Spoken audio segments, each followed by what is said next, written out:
Hello friends, welcome to Indian masala சமையல் channel.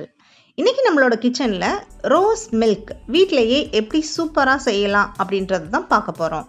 இப்போ இந்த ரோஸ் மில்க் பண்ணுறதுக்காக நான் 1/2 லிட்டர் பால் எடுத்து காய்ச்சிட்டு இருக்கேன். இந்த 1/2 லிட்டர் பால் 1/4 லிட்டர் ஆகிற அளவுக்கு நம்ம நல்லா திக்காக காய்ச்சி எடுத்துக்கலாம். பாருங்கள், இப்போ பால் ரெடி ஆகிடுச்சு. இதை ஃபுல்லாக ஆற விட்டுடலாம்.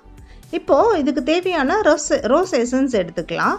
இந்த ரோஸ் எசன்ஸ் வந்து ஷாப்ஸ்லேயே உங்களுக்கு லிக்விட் ஃபார்மில் பாட்டிலில் அடைச்சி கிடைக்கும். ரோஸ் சர்பத், ரோஸ் எசன்ஸ் அந்த மாதிரி இருக்கும். நீங்கள் அதை வாங்கி டைரெக்டாக யூஸ் பண்ணிக்கலாம். நான் ஒரு 10 ஸ்பூன் ரோஸ் எசன்ஸ் 1/2 லிட்டர் மில்க்குக்கு எடுத்து வச்சுருக்கேன். இப்போ இந்த பால் பார்த்திங்கன்னா கம்ப்ளீட்டாக கூல் டவுன் ஆகிடுச்சு. இதை நான் ஒரு மெஷரிங் கப்பில் ஊற்றி காட்டுறேன் பாருங்கள். ஒரு 250 to 300 ml இருக்குது 1/2 லிட்டர் பால். ஸோ இந்தளவுக்கு நம்ம திக்காக காய்ச்சி எடுத்து வச்சுக்கலாம். இப்போ ஒரு மிக்சிங் பவுல் எடுத்து வச்சு அதில் காய்ச்சி ஆற வச்ச பாலை ஊற்றிக்கலாம். அடுத்தது இதுக்கு தேவையான சுகர் ஒரு 4 ஸ்பூன்ஸ் நான் எடுத்திருக்கேன். ரோஸ் எசன்ஸில் பார்த்தீங்கன்னா சுகர் மிக்ஸ் ஆகியிருக்கும். அதனால நம்ம சுகர் கொஞ்சம் கம்மியாகவே யூஸ் பண்ணிக்கலாம். இப்போ எடுத்து வச்சுருக்க 10 ஸ்பூன்ஸ் ஆஃப் ரோஸ் எசன்ஸில் பாதியை இப்போ ஊற்றி நம்ம கலந்து விட்டுக்கலாம்.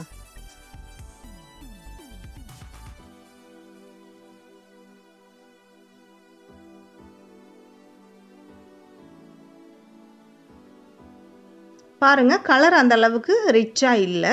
ஸோ மிச்சம் இருக்கிற எசன்ஸையும் சேர்த்து ஃபுல்லாக நம்ம கலந்து விட்டுக்கலாம்.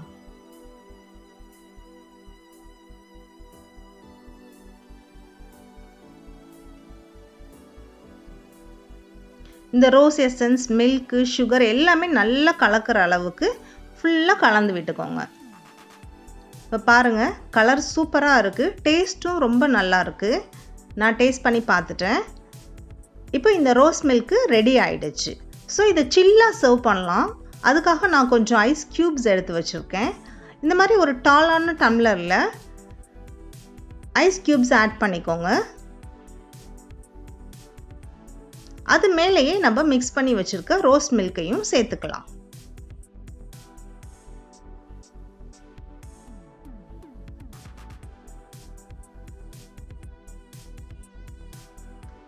நம்ம ரோஸ் மில்க்கு ரொம்ப திக்காக இருக்கும் அப்படின்னு நீங்கள் நினச்சிருப்பீங்க.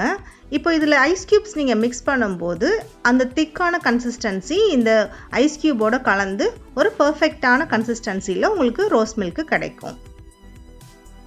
பாருங்கள், கலர்ஃபுல்லாக சூப்பராக ரெடி ஆகிடுச்சு. இது மேலேயே நான் 1 ஸ்பூன் ரோஸ் எசன்ஸ் ஆட் பண்ணியிருக்கேன் கலருக்காக. இப்போ இது மேலே 2 குங்குமப்பூவும் கொஞ்சம் பொடியாக நறுக்கின பிஸ்தாவையும் சேர்த்து கார்னிஷ் பண்ணி சில்லாக சூப்பராக சர்வ் பண்ணலாம். இந்த ரோஸ் எசன்ஸ் குழந்தைங்கள்லேருந்து பெரியவங்க வரைக்கும் எல்லாருக்கும் ரொம்பவே பிடிக்கும்.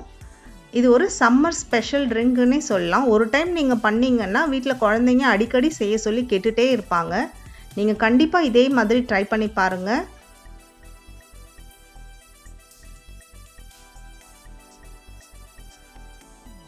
இந்த சேனலை நீங்கள் இன்னும் சப்ஸ்கிரைப் பண்ணாமல் இருந்தீங்கன்னா வீடியோக்கு கீழே இருக்க சப்ஸ்கிரைப் பட்டனை கிளிக் பண்ணிவிட்டு கூடவே பக்கத்தில் இருக்க பெல் ஐக்கானையும் அதில் ஆல்ன்ற ஆப்ஷனையும் சூஸ் பண்ணி வச்சுக்கோங்க.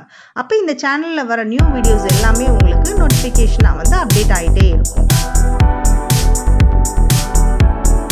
இதே மாதிரி நீங்களும் செஞ்சு உங்கள் ஃபேமிலியோட ஹாப்பியாக என்ஜாய் பண்ணுங்கள். இந்த ரெசிபியை உங்கள் ஃப்ரெண்ட்ஸ் அண்ட் ஃபேமிலிக்கு ஷேர் பண்ணுங்கள். Happy to cook.